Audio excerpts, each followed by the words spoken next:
So our first layer is gonna be a wash. Do we remember what a wash is? Okay. Now, why would I start with a wash? We kind of went over it. Wet on wet? For this, no, because it's a small area. So I should be able to paint it fast enough that I don't need wet on wet. If you find that you like painting slower and you want to give yourself time, you can. But this is not a layer that I'm going to necessarily see. At the end, it's just giving me a basis for my colors, if that makes sense, okay? Yes. So when I look at my leaf, what kind of greens am I seeing there? If we think about our color chart, is it more of a blue green or more of a yellow green? No, it's a yellow. More of a yellow green. Is it a brighter green or a dirtier green? Dirtier. Okay, so what blue does that mean if it's dirty? If you look at my chart. Any guesses? I'm gonna guess this one. Yes. Warm Can you blue. tell me why? Because I'm cheating and looking at that. Yeah, so because this has that warm, you know, purpley red undertone, it creates a dirtier green because that red is opposite on the color wheel of green, and red and green make brown, if that makes sense. Yes. So because this one is leaning more green, it's gonna make a brighter green, no matter which yellow I use, okay? So it doesn't necessarily matter what yellow we use at this point, it's what blue we use at this point, okay? And because I have a more yellow-green leaf, I'm gonna start with not a yellow wash, but a very yellow-green wash. Like, not as blue as this, but a little bit, let's see it. This one you can see it a little better through, okay? And so I'm gonna start, you can use either yellow, but I think I'm gonna go with my brighter one, just so that if I go a little bluer accidentally with my later layers, that yellow is gonna peek through a little bit stronger. Does that make sense? It's gonna keep my greens yellow green. Okay. Versus this one leans a little oranger, so it might make it too dirty, like too brown green. Okay. And that's because there's more red. That's there's no red actually in it, but it has that undertone of an orange undertone. Okay? That's the lemon yellow, right? This one is the lemon or Hansa, and that one's the cadmium. And then I'm gonna add just the tiniest bit of my ultramarine blue. Okay, I like to check that. No, that's too light. Hi! Perfect. We just started. I'm gonna go a little more than that. Come on in. Okay, about that's good. Now, if I had something that had a highlight in it, right? The highlight is the lightest part of an item or object. I'd want to either, like if I want it white, paint around it, or if it's not quite white, then that would be what my wash color is. Does that make sense? Okay. And I'm just gonna put this over the whole thing. And that is my first layer. Okay, you can do it over the stem, you don't have to, like this part. One thing, I usually don't, because the more I go into something that's skinny, the wider it becomes every time that I add more paint to it, just accidentally. So I like to wait till the end so that I can get it the size that I want, usually. But if you want to do it, you just have to be careful that you kind of stay in the shape. Okay, and our goal is a semi-flat wash, okay? That's our first layer. Any questions? What do you mean by this one? Yeah, but you're gonna start with yellow and you're gonna add a little bit of blue so that it's just slightly green, okay? Not too pigmented and not too blue, okay? And that's because we're... So our next layer is we're gonna start kind of what I call like color blocking or color placing, okay? I can look in this leaf and I can see that yes, all of the greens are in the same family, but they're not all the same within that leaf, right? I'm seeing some more yellow ones, some more blue ones, some darker ones, paler ones, all that. Does that make sense? So I'm gonna start thinking about that. So I've made a couple of different versions. It's really just my same yellow and blue and the proportion of the colors. This one has more yellow in it, this one's pretty even, and that one is bluer. We can start being more pigmented with these now. We don't want them syrupy still, so we want water and you want to mix it. But you can see how pigmented these are versus how much this was, right? Okay, so I'm gonna start, let's see. I tend to, for an object like this, start on the edge and kind of work my way in and around.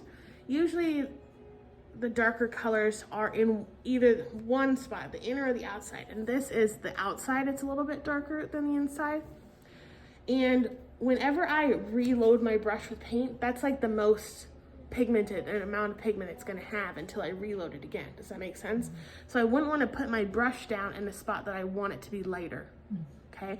I'd wanna find the spot that I want it to start to dark. So let's see, I'm gonna start up here, okay?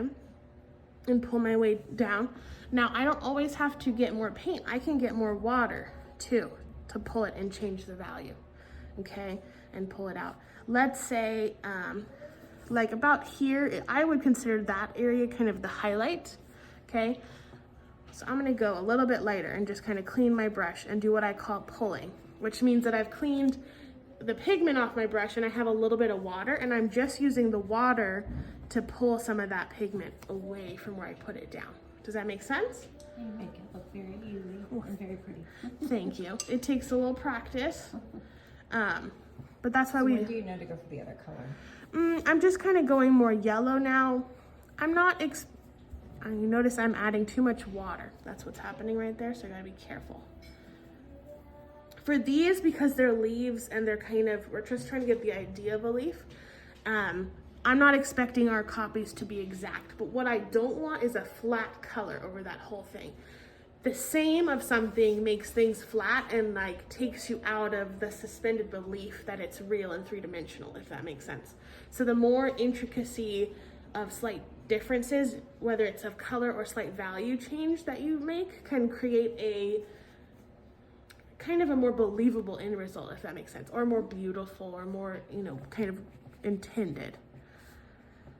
And I always like to turn my paper rather than like break my wrist to try to get in there, if that makes sense. So don't be afraid to turn your paper and notice how, because I'm talking, it's drying.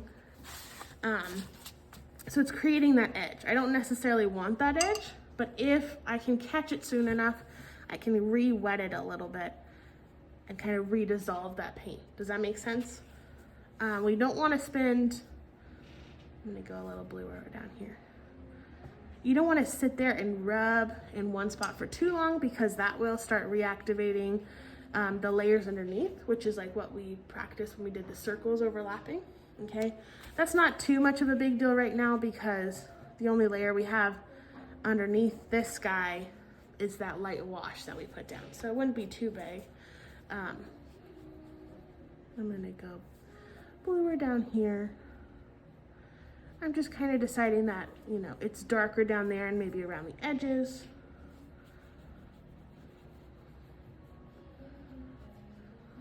And maybe go a little lighter inside. Okay, and then I can do some of this if I want. Now let's say you go, hopefully this is still in video. I went way too dark. Oh, I don't want that. You can use your paper towel and dab it off while it's still wet. That makes, I mean, it's gotta be wet. Then you can just kind of fix it. But again, I'm still using a big brush because we're kind of trying to, not quickly, but you know, this would take me a lot longer to cover that amount of space than that guy because I can do nice big broad strokes with this and it still be wet by the time I move on to the next one, okay? Usually as you build layers, that's when your brush kind of gets smaller, like your later layers, your brush will get smaller potentially. What we are not gonna do is the veins at all. That's considered a detail. I drew Okay, them on. that's okay. With your pencil, that's fine. Yeah, okay. We don't want to paint them yet because those are a detail. We want to do those last. We want, otherwise you have to paint over them and you just, you're going to re-wet them and they're going to bleed. Okay, so you kind of want to do them at the end, a detail. So big to small kind of thing. Any questions for this layer? You kind of, this is kind of what layer 3 and possibly 4 would be me letting this dry, seeing what it looks like and being like, okay, now My second value, so like not my lightest, but my midtones are good, but my darks are not dark enough. So I'm gonna go back in and just work on my more bluer areas or my darker areas. This is dry enough. It's not, I'll show you that though when it is dry, okay? Because I have some tricks for it. So go on. You just keep developing it until you get the result that you want. Right now I'm still pretty pale. My colors, let's see, I'm gonna turn it this way. And so I'm just gonna go, ooh, I went outside my line.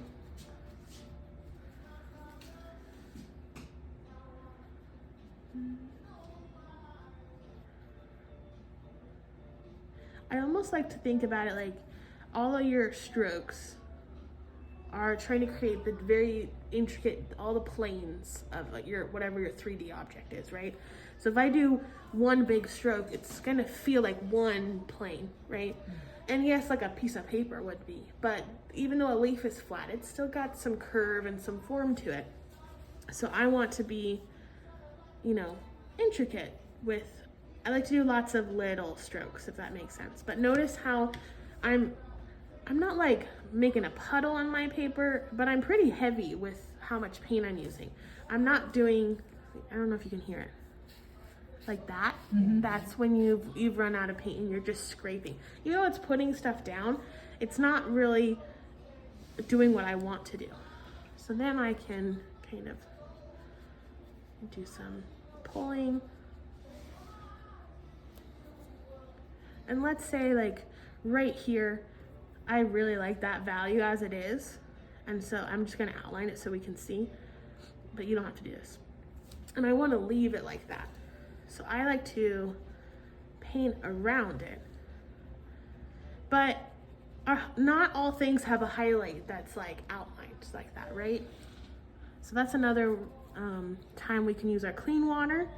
And you just put your clean water down and you can just tap it back out. And then it creates a transition rather than an outline. Does that make sense?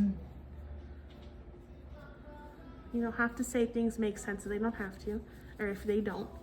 I talk a lot, so, and I don't want you to feel like you have to say things make sense when they don't. The kids always do. Yep, they just want me to stop talking, so don't feel bad making me explain something again. I think I understand until I You get think? back to the paper. Yeah. And I'm like, oh. That's the hard part for everyone. You're used to just saying yes all day, right? Right. Do that. And then if I want to, while it's still wet, I could do a little bit of like, kind of what's called bleeding and go back in. And just kind of, you know, now that side dried a little bit, so it's not gonna do it so much. Just on the outside. Well, yeah, but only because this has kind of an edge that's dark. I could do, you know, maybe I want some more yellow, like over here, you know, and just drop it in. This is when watercolor likes to do its thing. Like you've probably seen those videos where it glows like in the water. Sometimes you just gotta let the paint do its thing. But maybe I went too dark and I can just tap it out. Does that make sense? And you just develop it until you feel like your colors have enough oomph that you're done, because you don't want to do the veins until you like where the basis of it is, okay? And is this the last before the veins? I think this is for mine. Okay. Now it depends on each person, how heavy-handed they are, right?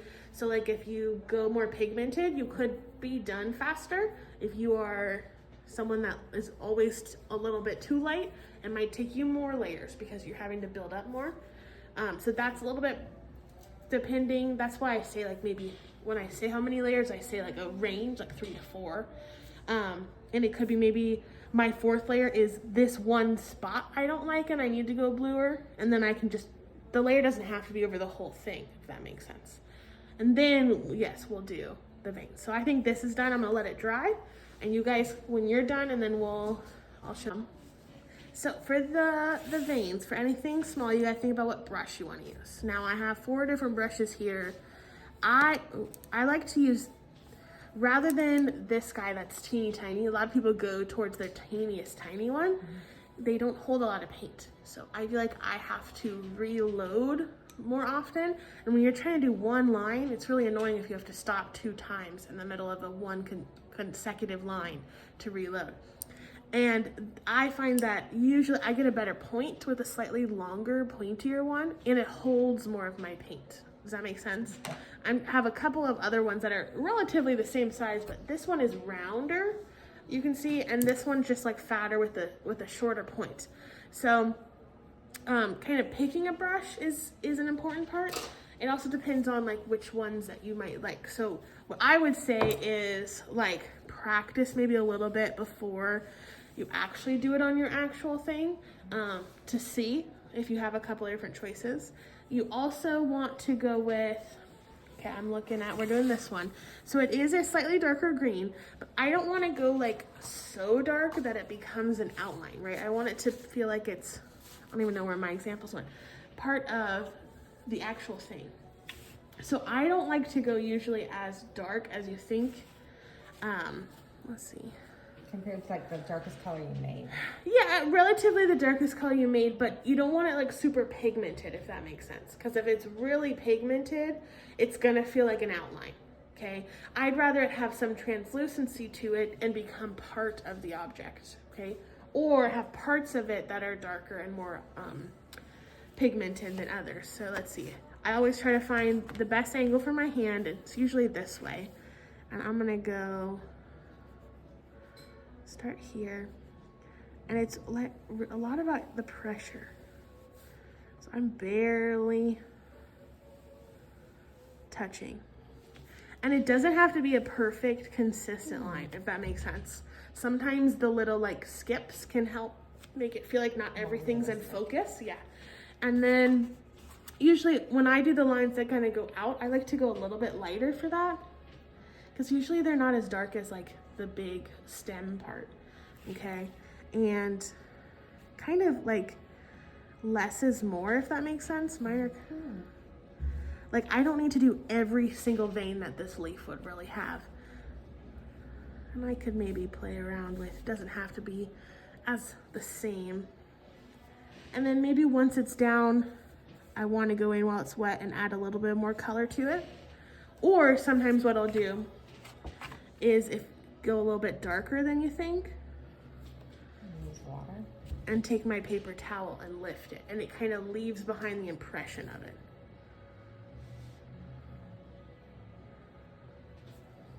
And then lift. Does that make sense? So it's kind of like not in focus. Anything super sharp, super like sharp and dark feels like it's in the forefront, right? Not everything can be in the forefront of your picture. So it depends on like what kind of end result you're trying to get. So you got to think about that kind of before you start. Right, but with anything thin like this, it's better to have like the idea of it and not every little thing, okay? It's the background 'Cause- music. Yeah, exactly. It's too much information for us if we're trying to do that, especially for such a small area, okay? Any questions? Okay. If you want to try one of my brushes,